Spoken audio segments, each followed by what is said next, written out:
శ్రీ గురుభ్యో నమః. నేను మీ ఉళ్ళగంటి హనుమత్ శర్మను.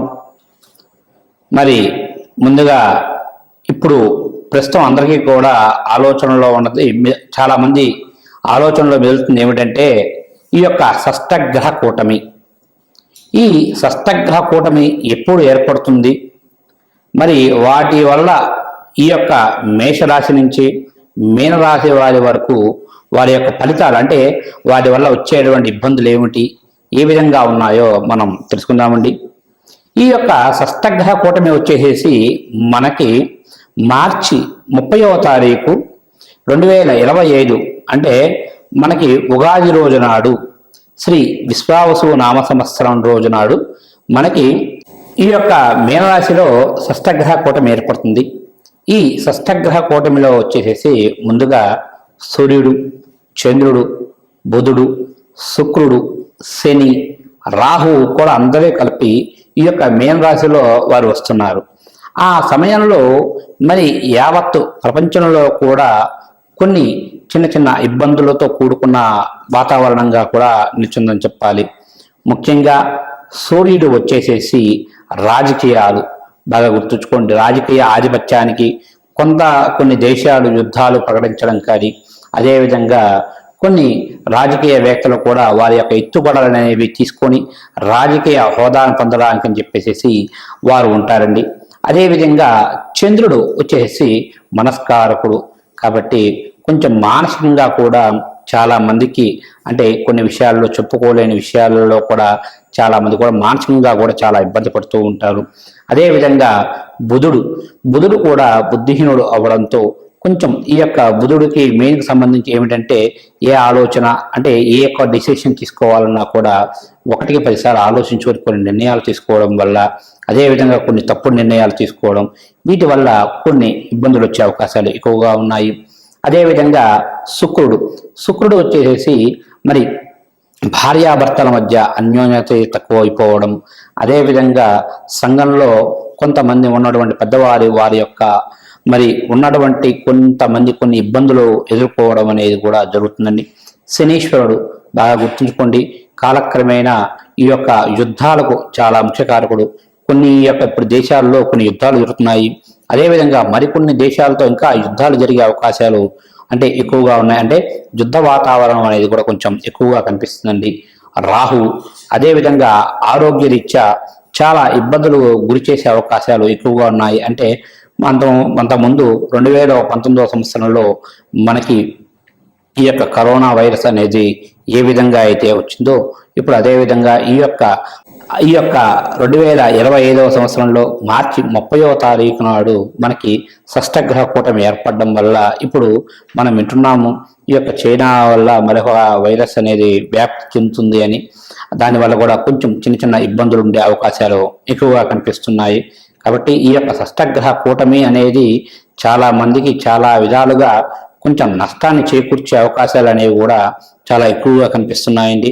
ఇక ముందుగా మనం ఆదిత్యాది నవగ్రహాలలో, అంటే ముఖ్యంగా చెప్పాలి అంటే ఈ యొక్క ఆదిత్య నవగ్రహ ప్రభావం అనేది ఈ యొక్క 12 రాశుల పైన, అంటే ఈ యొక్క షష్టగ్రహ కూటమి ఏర్పడడం వల్ల ఈ యొక్క 12 గ్రహాల పైన వాటి యొక్క ఫలితాలు ఏ విధంగా ఉన్నాయో తెలుసుకుందామండి. ఇక మనము ఈ యొక్క షష్టగ్రహ కూటమి వల్ల ఈ యొక్క 12 రాశులు, అంటే మేషరాశి నుంచి మీన రాశి వారి వరకు వారి యొక్క షష్టగ్రహ కూటమి ఏర్పడడం వల్ల వారికి ఏ విధమైనటువంటి ఫలితాలు వస్తాయో, అంటే వారికి జరిగే కొన్ని ఇబ్బందులు కానీ ఏవైనా సరే ఒకసారి మనం వాటి గురించి తెలుసుకుందామండి. ఈ షష్టగ్రహ కూటమి వల్ల ఏర్పడడం వల్ల మరి ఈ యొక్క కర్కాటక రాశి వారికి వారి యొక్క ఫలితాలు ఏ విధంగా ఉన్నాయో తెలుసుకుందామండి. ఈ షష్టగ్రహ కూటమి మనకి మీన రాశిలో అవడం వల్ల మనకి కర్కాటక రాశి నుంచి మీన రాశి వారికి మరి ఈ యొక్క 9వ స్థానంలో, బాగా 9వ స్థానంలో వీరికి మరి కూటమి ఏర్పడుతుంది. దానివల్ల ఈ యొక్క షష్టగ్రహ కూటమిలో ఉన్నటువంటి ముందుగా మొన్నటిదాకా కూడా 8వ స్థానంలో ఈ యొక్క కర్కాటక రాశి వారికి శనీశ్వరుడు ఉన్నాడు. ఈ 30వ తారీఖు, అంటే మార్చి 30వ తారీఖు నాడు షష్టగ్రహ కూటమిలో ఈ యొక్క శనీశ్వరుడు కూడా కుంభరాశి నుంచి మీనరాశి వారికి లోకి వెళ్ళాడు కాబట్టి ఈ యొక్క సమయం అనేది కర్కాటక రాశి వారికి చాలా మంచిదండి. ముఖ్యంగా వీరికి ఈ కర్కాటక రాశి ఈ యొక్క షష్టగ్రహ కూటమి వల్ల కర్కాటక రాశి వారికి మిశ్రమ ఫలితాలుగా గోచరిస్తున్నాయి. ముఖ్యంగా ఆదాయానికి ఎటువంటి ఇబ్బంది ఉండదు, ధనలాభం ఉంటుంది. అదేవిధంగా వీరికి అష్టమ స్థానం మొన్నటిదాకారడం అంటే అష్టమ స్థానంలో శనీశ్వరుడి బాధలు అనేవి నెమ్మదిగా తగ్గిపోయాయి. గత 2.5 సంవత్సరం నుంచి పడుతున్నటువంటి ఈ యొక్క కర్కాటక రాశి వారి యొక్క బాధలన్నీ కూడా నెమ్మదిగా కూడా పోతాయి. అదేవిధంగా వీరికి ఈ ఈ ఈ యొక్క అష్టగ్రహ కూటమి వల్ల వీరికి ఈ పట్టిందల్లా బంగారంగానే ఉంటుంది. ఏ పని తలపెట్టినా కూడా అంతా మంచి జరుగుతుంది. కాబట్టి మీ మాటకు ఎదురు ఉండదు. గతంలో కొన్ని ఇబ్బందులు పడ్డా అటువంటి ఇబ్బందులన్నీ కూడా నెమ్మదిగా పూర్తయిపోయి మీరు అనుకున్న విధంగా కూడా ఈ యొక్క విజయ తీరాలకు చేరే అవకాశాలు చాలా ఎక్కువగా కనిపిస్తున్నాయి. ఏ పని అనుకున్నా కూడా ముఖ్యంగా విద్యార్థులకు కూడా చాలా మంచి శుభపరిణామంగా చెప్పవచ్చు. అదేవిధంగా భార్యాభర్తల మధ్య మంచి సఖ్యత ఉంటుంది. అదేవిధంగా సంతాన రీత్యా చాలా మంచి విషయాలు వినే అవకాశాలు ఎక్కువగా కనిపిస్తున్నాయి ఈ యొక్క కర్కాటక రాశి వారికి. ఇక కర్కాటక రాశి వారు మరి వారు చేసుకోవాల్సినటువంటి పరిహారం వచ్చేసి ఇప్పటి వరకు కూడా మరి వీరికి ఏలినాటి శని ప్రభావం అధికంగా ఉండడంతో చాలా ఇబ్బందులు పడ్డారు. కాబట్టి ఇక ఈ యొక్క షష్టగ్రహ కూటమి ఏర్పడే దగ్గర నుంచి అటువంటి ఏలినాటి శని దోషం కూడా వెళ్ళిపోయింది. కాబట్టి వీరు ముఖ్యంగా నవగ్రహ ఆరాధన బాగా గుర్తుంచుకోండి. ఆ యొక్క నవగ్రహాల్లో ఉన్న 9 గ్రహాలకు మరి ఆ రోజున ఆరాధన చేసుకోండి. అదేవిధంగా గృహంలో మరి గణపతి హోమము, సుబ్రహ్మణ్య స్వామి హోమం, అదేవిధంగా నవగ్రహ హోమం బాగా గుర్తుంచుకోండి. గృహంలో నవగ్రహ హోమం చేసుకున్నా మంచిదే. లేదా కుదరని వాళ్ళు ఆలయంలో అయినా సరే మీకు తోచిన విధంగా కూడా ఈ యొక్క నవగ్రహ ఆరాధన లేదా మరి ఏదైనా మరి దేవాలయంలో హోమాది క్రతువులు కూడా చేసుకుంటే మీకు ఈ యొక్క షష్టగ్రహ కూటమి ప్రభావం వల్ల మీకు అంతా కూడా మంచి జరిగే అవకాశాలు ఎక్కువగా ఉన్నాయి. కాబట్టి కాకపోతే చిన్న ఇబ్బందులు కనిపిస్తున్నాయి. కాబట్టి అందుకే ఈ యొక్క నవగ్రహ ఆరాధన ప్లస్ మీరు ఈ యొక్క గణపతి హోమం, నవగ్రహ హోమం, సుబ్రహ్మణ్య స్వామి వారి హోమం చేసుకోవడం వల్ల మీకు అంతా మంచి జరుగుతుందండి. శుభస్య శీఘ్రం. మీ మాటకు ఎదురు ఉండదు.